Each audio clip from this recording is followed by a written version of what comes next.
VOA news minute के साथ मैं हूं आयशा तंजीम। बरतानवी वज़ीर दिफा फिलिप हैमंड ने तस्दीक की है कि बरतानवी अफवाज ने अफगानिस्तान में कैंप बैस्टियन के मकाम पर 80 से 90 अफगान शहरियों को ज़ेरे हिरासत रखा हुआ है।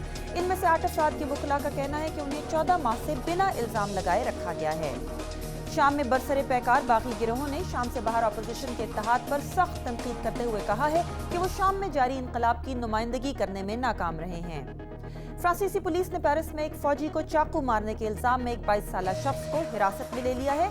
इस शख्स की शनाख्त जाए वारदात पर मौजूद ऐनी शाहिदीन और कैमरों की वजह से मुमकिन हो सकी। और एप्पल के CEO टिम कुक का कहना है कि मुस्तकबिल में उनकी कंपनी की जदीद मसनूआत में ऐसे कंप्यूटर्स का शुमार भी मुमकिन है जिन्हें जिस्म पर बांधा या पहना जा सके। आप देख रहे थे VOA न्यूज़ मिनट। मज़ीद खबरों के लिए देखिए हमारी वेबसाइट urduvoa.com।